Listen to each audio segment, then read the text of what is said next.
ఏపీలో రేపు కొత్త టెట్ నోటిఫికేషన్ విడుదల కానుంది. జూలై 2 నుంచి దరఖాస్తులు స్వీకరించనున్నారు. ఇప్పటికే ప్రభుత్వం మెగా డిఎస్సి విడుదల చేయడంతో మరోసారి టెట్ పరీక్ష పెట్టాలని అభ్యర్థులు విజ్ఞప్తి చేశారు. దీంతో మరోసారి టెట్ నిర్వహించాలని ప్రభుత్వం నిర్ణయించింది.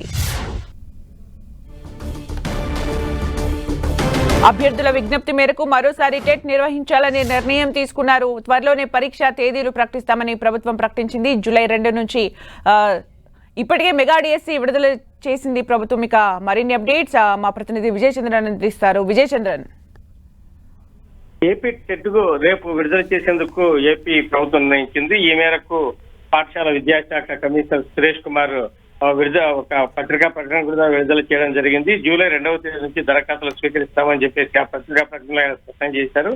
ఏపీ టెట్ జూలై 1న విడుదల చేయబోతూ ఏపీ టెట్ జూలై 2024 ఆన్లైన్ పరీక్షలకు సంబంధించి పూర్తి సమాచారం, షెడ్యూల్, నోటిఫికేషన్స్, ఇన్ఫర్మేషన్స్ బులెటిన్, తర్వాత సిలబస్, ఆన్లైన్ విధానము, వీటి తర్వాత ఈ పరీక్షలు జరిగే విధానం, వీటన్నిటినీ కూడాను ఒక వెబ్సైట్ ఏర్పాటు చేస్తాము. ఆ వెబ్సైట్ లో ద్వారా చూసుకోవచ్చని చెప్పడం జరిగింది.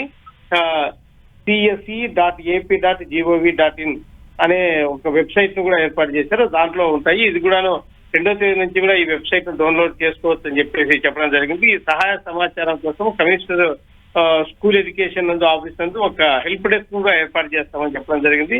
ఈ టెట్ నోటిఫికేషన్ ద్వారా ఈ మరికొంతమంది విద్యార్థులకు, అంటే ఈ అధ్యాపక అభ్యర్థులకు ఈ అవకాశం ఈ డిఎస్సిలో, మెగా డిఎస్సిలో అప్లై చేసుకునే అవకాశం లభించిందని చెప్పచ్చు.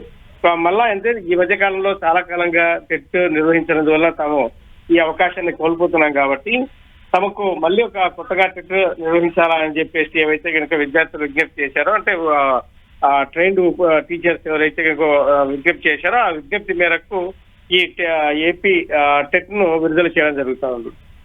అంటే ఒకసారి టెట్ నోటిఫికేషన్ విడుదల చేయడం, అలాగే మెగా డిఎస్సి కూడా ప్రకటించడం, అంటే ఇవి రెండు కూడా ఇంటర్నల్ గా అభ్యర్థులకు చాలా ప్లస్ అయ్యే అవకాశం ఉందా విజయ్ చంద్రన్? ఖచ్చితంగా ఈ టెట్ కు సంబంధించి పాస్ అయిన వాళ్లకు 20% వెయిటేజ్ కూడా ఉంటుందని చెప్పేసి ప్రభుత్వం చెప్పిన నేపథ్యంలో ఇది చాలా ఉపయోగకరంగా ఉంటుందని చెప్పొచ్చు. ఇది మామూలుగా రెగ్యులర్ గా జరపాల్సినటువంటి వ్యవహారం. ఇదంటే ఆ డిఎస్సి నోటిఫికేషన్ విడుదల చేసినా చేయకపోయినా కూడా టెట్ నిర్వహిస్తూ ఉండాల్సింది. అయితే అనేకమైనటువంటి కారణాలు, ఒక కరోనా అయితేనేమి, తర్వాత వచ్చినటువంటి ఎలక్షన్ సీజన్ అయితేనేమి, ఆ తర్వాత రకరకాలైనటువంటి కారణాల వల్ల జగన్మోహన్ రెడ్డి ప్రభుత్వం నిర్వహించలేదు.